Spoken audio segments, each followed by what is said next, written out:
Más de uno León. Onda Cero. Bueno, pues vamos con más asuntos. Hoy es miércoles, saben que en miércoles alternos aquí en nuestro Más de Uno León, en la sintonía de Onda Cero, abrimos nuestro gabinete de psicología y sexualidad con los amigos y profesionales de Cepteco, ese centro psicológico de terapia de conducta, ya casi 40 años con nosotros. Cepteco, que nos espera en la Plaza Cortes Leonesas número 9, en el sexto derecha, pleno centro de León. El teléfono de Cepteco es el 987 26 15 62. Hoy nuestro interlocutor es David Cueto. ¿Cómo estás, David? Muy buenos días. Muy buenos días, ¿qué tal otra vez? Psicólogo clínico que está aquí con nosotros también, como decimos, cada 2 semanas, tanto David como Miguel Ángel. Vaya tema más chulo vamos a abordar hoy, ¿verdad? Vamos a hablar del TDAH. ¿Veis muchos? Ahora nos defines un poquito lo que es el TDAH, cómo se diagnostica, porque hemos oído hablar mucho de este no sé cómo llamarlo, de esta patología. Sí. En los últimos tiempos hemos oído hablar bastante de ello, y yo no sé si también veis muchos casos de TDAH allí en la consulta. Empezamos por ahí, si te parece. Sí que reconozco que puede ser una de las etiquetas diagnósticas, polémica, o que, ha habido una explosión en su diagnóstico, y como dices, la demanda terapéutica de chicos o chicas, normalmente adolescentes o niños o niñas, de hacer un estudio psicométrico, ¿no?, para ver el evaluar. Es decir, esto ha subido con los años, es evidente.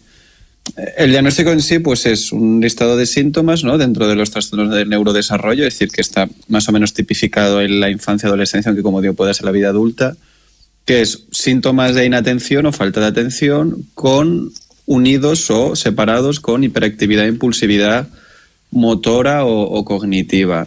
Yo siempre explico que, claro, la etiqueta déficit, claro, que está en la palabra, implica ausencia, implica falta de... Yo explico siempre que es más una desregulación de la atención, es decir, y yo creo que se puede entender bien, ¿no?, porque es un listado de síntomas un poco largo a veces, encontrar una cosa que se llama, un concepto que se llama funciones ejecutivas, que es, digamos, las 3 características un poco del cerebro para mantener la concentración y, digamos, procesar la información, que serían: la primera sería alternar entre tareas, ¿no?, esa capacidad.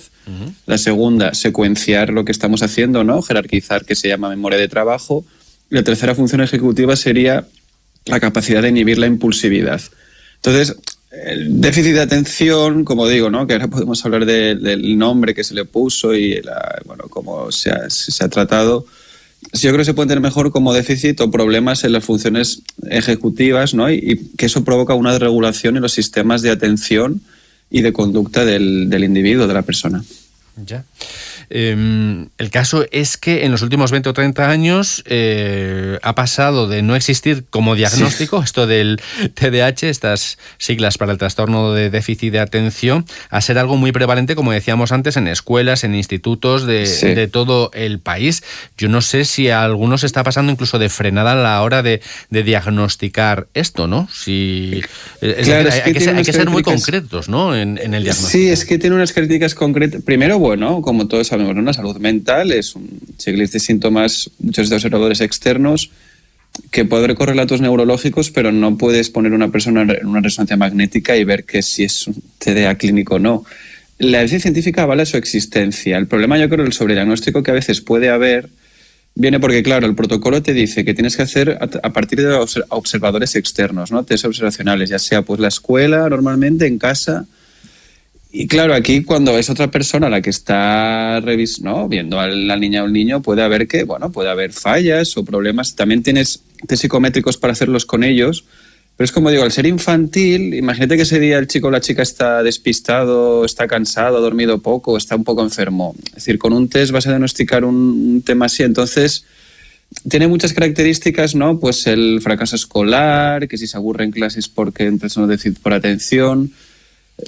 Yo creo que la evidencia científica lo avala, ha mejorado mucho su detección, los protocolos de detección y actuación de las escuelas, esto ha mejorado mucho, sí. Pero sí que yo creo que es inevitable que haya personas, o que se intente a veces meter, ¿no?, en una categoría como que se llama desastre, si no podemos explicar el mal comportamiento de este chico o de esta chica, pues un déficit de atención, cuando al final... hay discusiones si esto tiene que ser una categoría dimensional, ¿no?, como está ahora tipificado, o es un constructo, ¿no? Es un recorrido, es decir, algo que está en un continuo. Claro. Es decir, que la atención en sí no es mala. Es decir, hay gente que ahora podemos explicar que evolutivamente tiene algo de sentido la explicación de ello. Ya. Sí, lo que no puede suceder, como estás comentando, David, es que se utilice el TDAH como parche, como justificante o para utilizarlo para situaciones que no tienen que ver con lo que exactamente es el déficit de atención, ¿no? O el TDAH. Exacto. Tú que ya tienes unos años de experiencia ahí como psicólogo, ¿cómo se aborda el tema del TDAH? ¿Qué es lo que se hace? Bueno, hablamos de... Es que además siempre lo asociamos a niños, ¿no? Pero claro, estas personas después crecen, ¿no? Esos niños. Sí. Entonces, ¿qué pasa con ese síndrome o con esta historia? Suele ocurrir en consulta a veces que te viene la demanda con niños o niñas y luego los padres por ejemplo, también pasa mucho con temas de dislexia, ¿no? Con otro tema de neuroaprendizaje, porque claro, es como digo, está dentro del neurodesarrollo, hay casos incluso que aparecen en la vida adulta. Al final el protocolo suele ser una adaptación curricular, ¿no? Una adaptación, digamos, cada comunidad autónoma, digamos, sistema educativo tiene sus protocolos estandarizados y también pues pautas en concreto y pues por ejemplo a edad pequeñas, menores, lo que se llama economía de fichas, ¿no? Pues manejar la impulsividad, ¿no? Sobre todo el tema de evitar la multitarea, que esto es un problema yo creo que hoy en día, ¿no? El tema de la multitarea, ¿no? Que el cerebro tiene que hacer una cosa, si se quiere hacer bien normalmente, tiene que hacer solamente una cosa. Entonces, ese es el tema, ¿no? Que los protocolos están claros, lo que pasa que, bueno, para que se vean cambios específicos, a veces se tardan años, como dices, ¿no? Es decir, cuanto antes se aborde, mejor. En algunas ocasiones, entiendo también que, pues, tema algo polémico, la medicación está aconsejada, pero la medicación siempre tiene que ser como un andamiaje, digamos, al tratamiento. Es decir, se tiene que poner y normalmente quitar. En temas crónicos se puede dar, pero sí que al final el cerebro se acostumbra, ¿no? Hay una tolerancia a la sustancia, al metilfenidato, que es normalmente que se llama Rubifen y demás, que se da para el trastorno de déficit por atención. Al final la idea es eso, es manejar la frustración y la tolerancia, ¿no? Pues a sentirte mal y la impulsividad, ¿no? Entonces es un aprendizaje continuo que se ocurre desde que son pequeños, incluso la dieta. Hay estudios que dicen que mucha dieta de azúcares procesado, problemas en la gestación y demás puede provocar TDA clínico.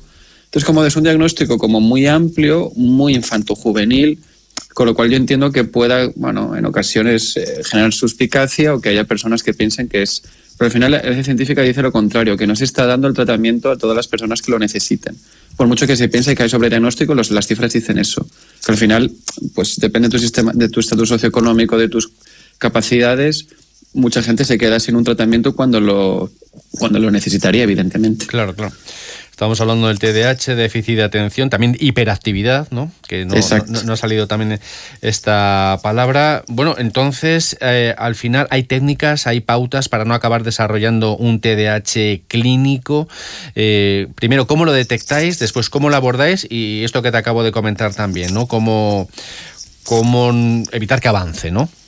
Claro, al final lo que hacemos es un estudio normalmente, pues claro, a veces epigenética, ¿no? Es decir, antecedentes familiares, ¿no? Antecedentes familiares con problemas de impulsividad, de problemas de autocontrol. Se estudia, pues como he dicho, el tema de la dieta, el cuidado, ¿no? Es decir, el cariño incluso, ¿no? Que ha recibido, ¿no? La atención que ha tenido, la estimulación desde joven. Y claro, la inatención es una cosa, la hiperactividad otra. A veces, digamos que van, pues como digo, es un subtipo combinado que se llama. Tiene esos tres subtipos, el TDA clínico. Y al final es, bueno, intentar detectar cuanto antes posible, tener paciencia, saber que además, pues si alguien es mal impulsivo, lo que comentaba antes evolutivamente, que hay un estudio que imitaba el tema de recolectar comida de la época de la prehistoria y veían que la gente con TDA clínico, que puntuaba los test de TDA clínico, era mejor en el juego de recolectar comida. Entonces, es como que evolutivamente puede tener un sentido de que a la hora de, pues, buscar alimento en un entorno hostil, ser más rápido y el cambiar más rápido entre tareas puede ser útil. Entonces, hay determinados tipos de trabajos. Yo siempre he explicado, ¿no? Por ejemplo, imaginaros un chico o una chica que se concentra muy mal, es muy impulsiva. Tú lo metes en un contexto, por ejemplo, en un taller mecánico, en una cocina donde no se necesita tanta atención sostenida, es más, pues, manipulativo, cambio, ¿no? Es decir, imaginas una cocina con muchos platos a la vez y mucha estimulación y gritos y demás. Puede ser más funcional en ese entorno que estar sentado 6 horas o 7 horas en un aula, que al final esto también tenemos en cuenta lo que hemos hablado, habéis dicho antes, ¿no? De si tienen frío en clase, cómo se van a concentrar. Entonces, hay muchos factores, es muy interesante. Lo importante es, como digo, es ser rutinario, ser sistemático, entender que no es una etiqueta, digamos, mala, es decir, simplemente es ajustar el tipo de aprendizaje o el tipo de tarea en un futuro, ¿no? Que según el tipo de cerebro hay que adaptarlo a cualquier tipo de vocación o de tarea. Y también un tema así curioso que he visto últimamente de el famoso síndrome de Diógenes, que se llama el tema de acumulación y acaparar cosas sin medida, parece que también tiene relación con el TDA clínico, con una incapacidad, como digo, de secuenciar o deshacerse de las cosas. También, es decir, ese síndrome de Diógenes parece que está tipificado, se intenta trabajar como problemas de atención y de impulsividad e hiperactividad. Ya. No, me parece un tema muy interesante saber exactamente lo que es el TDAH, ¿verdad? Lo que es exactamente y lo que no es el TDAH para que no haya un sobrediagnóstico. También definir, ¿no? Lo que es un déficit de atención severo, ¿no? Cuando es una cosa que es evidente. Claro, porque todos nos aburrimos, todos nos distraemos, pero hay un punto de parte clínico, ¿no? Que el significado es cuando este diagnóstico infiere gravemente la vida de la persona. Entonces ahí entra, digamos, la clínica. Como digo, hay estudios psicométricos, hay muchos test, hay protocolos, digamos, en 10 años ha mejorado. Yo he observado que en tanto las escuelas, los padres, hay una mejor psicoeducación, un mejor conocimiento y mejor tratamiento del diagnóstico. Ya. Y en el tema de la hiperactividad lo mismo, no es lo mismo un niño inquieto, revoltoso, ¿sabes? Que no para a la cuestión de la hiperactividad y los padres lo saben bien. Ya nos queda tan solo un minuto, entonces, consejos a los padres cuando se encuentren con que tienen este asunto en casa, no de sus hijos, no desesperar, sobre todo, no me imagino. Sí, ayuda profesional, intentar videojuegos o pantallas que no sean mucho de tragaperras, este tema que hay ahora, ¿no? De todo es microtransacción y comprar un poquito más, intentar evitar todo eso, darles estructura, sobre todo darles como previsión y estructura, y en el tema escolar saber que el cerebro es moldeable y que hay que tener un poco de paciencia, es decir, si tiene algo de impulsividad o baja tolerancia a la frustración, es muy importante el tema emocional, que es una parte del diagnóstico que a veces se ignora, la parte emocional, que mucha explosión de ira, problemas de autorregulación, también tienen relación con problemas de atención. Entonces, que no solo canta a veces el tema del estudio, en el tema del cole, que es a veces la demanda más común, a veces la falta de autogestión emocional en la infancia puede ser un síntoma de que hay, como digo, una desregulación de los sistemas de atención, pues que no son demasiado dispersos o no inhiben las ganas de hacer otra cosa. Entonces, el tema emocional puede ser una pista también a padres y madres para que estén atentos de que pidan ayuda, ¿no? De que profesional en caso de mucha explosión o problemas o de mucha tristeza. Es decir, es el problema del cerebro infantil, que como está en crecimiento no se sabe muy bien a veces a dónde va a ir. Entonces, es una detección temprana y, como digo, buscar síntomas muy continuados. No sé si me explico. Cuando esté disperso, evidentemente no pasa nada, pero si es un patrón continuado, aquí sí se solicita pedir ayuda profesional en lo antes posible. Exactamente. Y como tú bien dices, que el TDAH al final no es una condena en vida ni nada por el estilo.